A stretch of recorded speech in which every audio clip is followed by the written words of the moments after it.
दोस्तों आज हम केंद्रीय शिक्षक पात्रता परीक्षा इंस्टीट्यूट 2015 की जो प्रीवियस ईयर का क्वेश्चन है सीडीपी के, उसी को आज हम देखने वाले हैं। ये क्वेश्चन जो पूछे गए हैं, ये प्रश्न है 22 फरवरी 2015 सीटेट में पूछे गए सीडीपी के कुछ 30 क्वेश्चन महत्वपूर्ण हैं जो कि आने वाले एग्जाम में भी आपको बहुत हेल्प करेंगे।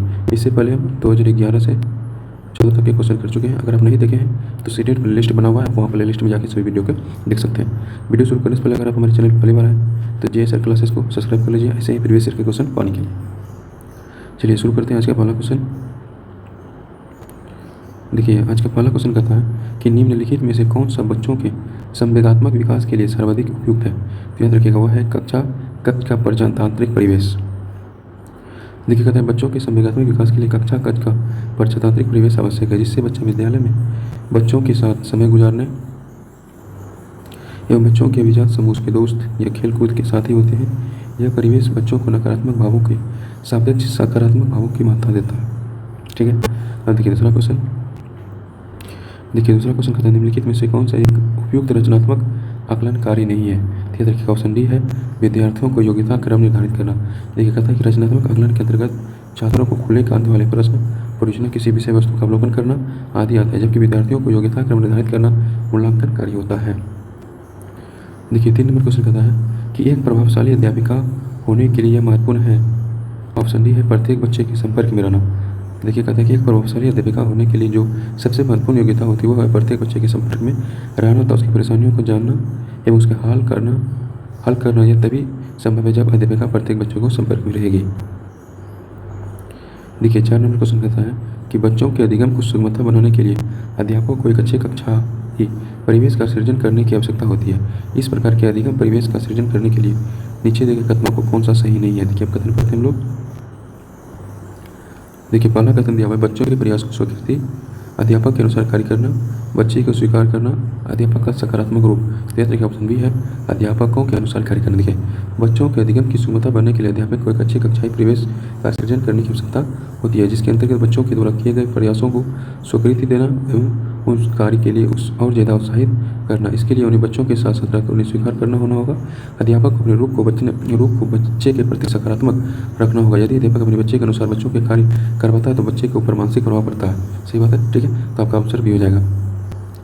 देखिए 5 नंबर क्वेश्चन कहता है कि लड़कों एवं लड़कियों के विषय के में कुछ कथन नीचे के दिए गए हैं, आपके अनुसार इनमें से कौन सा सही है। तो देखिए आपका जो है, देखिए पहला क्वेश्चन कहता है कि लड़कों को घर से बाहर कार्यों में सहायता करनी चाहिए, लड़कों को घर के कामों में सहायता करनी चाहिए, सभी लड़कों को विज्ञान तथा लड़कियों को गृह विज्ञान पढ़ना चाहिए, लड़कियों को घर के कामों में सहायता करनी चाहिए। याद ऑप्शन बी है कि लड़कों को घर के कामों की सहायता करनी चाहिए, घर के कामों में सहायता करनी चाहिए।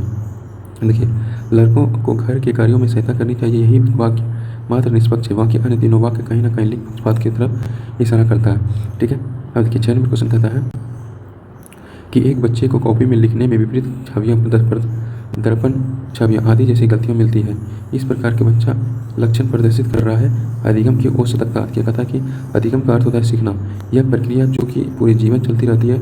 आसक्त का अर्थ है कमी, जिन बच्चों के द्वारा लिखने में विपरीत छवियां एवं दर्पण छवि आदि गलतियां होती है वह अधिगम की सशक्ति के कारण होती है।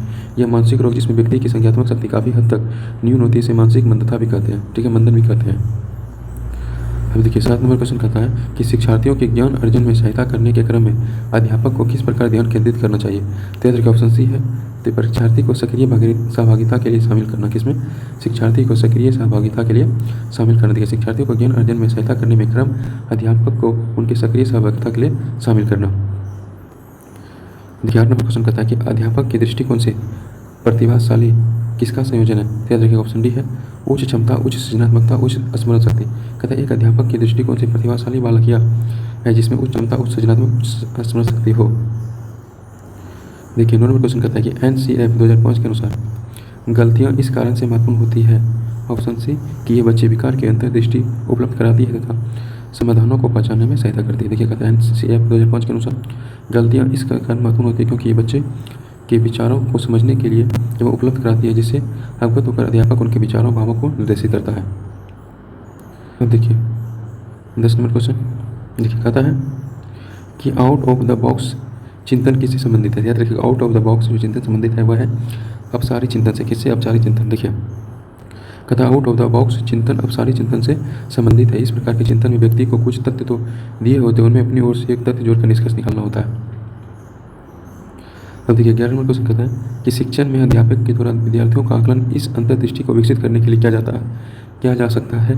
ऑप्शन सी, शिक्षार्थियों को आपका हो जाएगा कि आवश्यकता के अनुसार शिक्षण उपागम में परिवर्तित करना। देखिए कहता है अध्यापक द्वारा विद्यार्थियों का आकलन करना इसलिए आवश्यक है कि क्योंकि इसके माध्यम से अध्यापक उनकी आवश्यकता के अनुसार शिक्षण उपागम में परिवर्तन कर अपना शिक्षण कार्य करते हैं। देखिए 12 नंबर क्वेश्चन कहता है कि अधिगम अनुभव को इस प्रकार से आयोजित किया जाना चाहिए जिससे अधिगम को सार्थक बनाया जा सके। नीचे दिए गए अधिगम अनुभव में कौन सा बच्चों के लिए सार्थक अधिगम को सुगम नहीं बनाता? क्या ऑप्शन पढ़ते हैं। देखिए ऑप्शन है आपका ये हो जाएगा विषय वस्तु।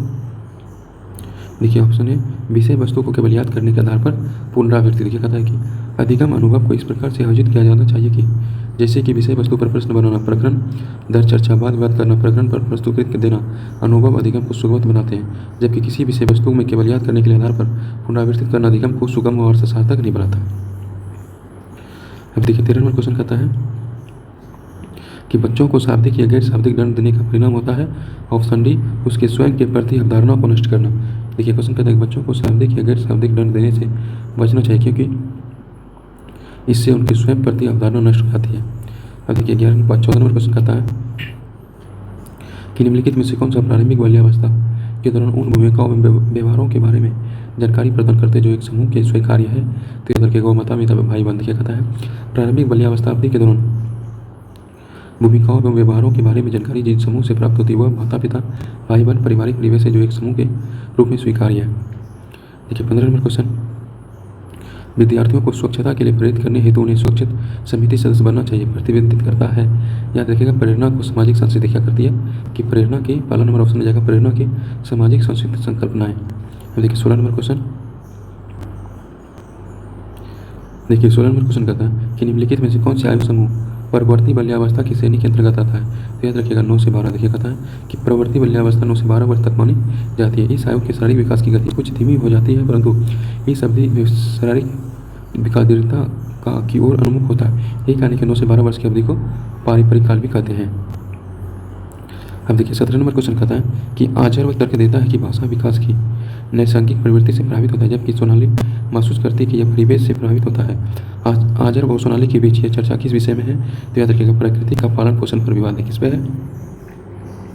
प्रकृति पर पालन पोषण पर विवाद है। देखिए कहते हैं प्रकृति तथा पालन पोषण विवाद का प्रयोग व्यक्तियों के जन्मजात सहज गुणों और उसके परिवेश और पालन पोषण के दौरान मिले पर्यावरण और माहौल के प्रभाव के द्वारा विकसित व्यवहार के लक्षण को अपसारी संपूर्णता और विरोधियों के संबंध में विवेचना किया जाता है। ठीक है, तो देखिए अगला क्वेश्चन। देखिए 18 नंबर क्वेश्चन कहता है कि अध्यापिका ने ध्यान दिया कि पुष्पा आप किसी एक समस्या का समाधान नहीं कर सकती, फिर भी वह वयस्क या साथी के मार्गदर्शन की उपस्थिति में ऐसा करती है।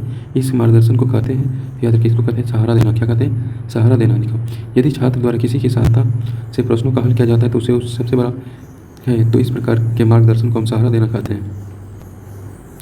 19 नंबर क्वेश्चन कहता है कि अध्यापिका ने एक कमेटी के प्रधान को सभापति के स्थान पर समाध्यक्ष लिखा। इस संकेत करता है कि अध्यापिका एक लिंग मुक्त भाषा का प्रयोग कर रही है। किसका कर रही है?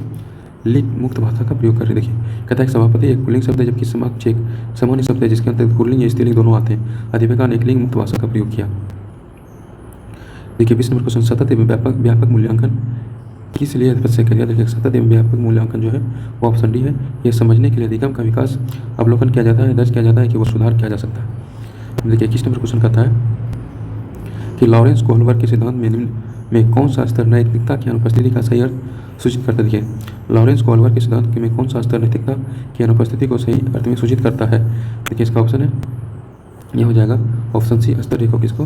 देखिए ऑप्शन ए हो जाएगा आपका सही आंसर स्तर है। देखिए कोहलबर्ग के द्वारा बताया गया नैतिक विकास के स्तरों में प्रथम स्तर पूर्ण परंपरागत स्तर है। इस स्तर पर नैतिक विकास सामाजिक संस्कृति नियम जैसे अच्छा या बुरा, सही गलत आदि की व्याख्या करने वाले दंड सकारात्मक नियमों का समर्थन करने वाले व्यक्तियों को शारीरिक समर्थ अथवा होने वाले स्थूल परिणामों को आंकी जाती है।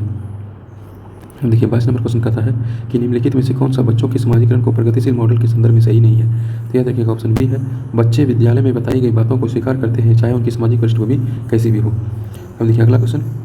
देखिए 10 नंबर क्वेश्चन कहता है कि अधिगम में आकलन किसके लिए आवश्यक होता है? देखिए अधिगम में आकलन जो आवश्यक होता है वह प्रेरणा के लिए। किसके लिए? प्रेरणा के लिए। देखिए कि अधिगम में आकलन आवश्यक है, इससे छात्र और अध्यापक दोनों का आकलन होता है तथा अध्यापक छात्रों का आकलन कर उस कमजोरियों को पहचान कर उसमें सुधार करने का प्रयास करते हैं। छात्र अपनी कमजोरियों को जानकर उसमें सुधार करता है। अब देखिए 24 नंबर क्वेश्चन कहता है कि प्रचलित योजनाओं में नई जानकारी जोड़ने को किस नाम से जाना जाता है? देखिएगा आत्मसातकरण। किसके नाम से जानते हैं उसको? आत्मसातकरण। देखिए कहता है प्रचलित योजनाओं में नई जानकारी जोड़ने की प्रक्रिया को आत्मकरण के नाम से जाना जाता है। अब देखिए 25 नंबर क्वेश्चन कहता है कि हम सभी अपनी बुद्धि, प्रेरणा, अभिरुचि आदि के संदर्भ में भिन्न होती है। सिद्धांत संबंधित याद रखिए गया है।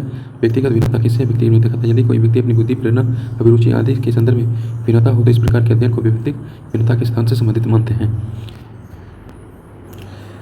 देखिए अगला क्वेश्चन कहता है कि वंचित समूह के विद्यार्थियों को शिक्षार्थी के साथ पढ़ना चाहिए। अभिप्राय है किसका? तो समावेशी शिक्षा का। किसका? समावेशी शिक्षा का। देखिए कहता है शिक्षा का समावेशीकरण यह बताता है कि विशेष शैक्षणिक आवश्यकताओं की पूर्ति के लिए सामान्य छात्र और एक दिव्यांग छात्र में समान शिक्षा को प्राप्त करने के अवसर मिलने चाहिए। इससे एक सामान्य छात्र एक दिव्यांग छात्र के साथ विद्यालय में अधिकतर समय बिताता है।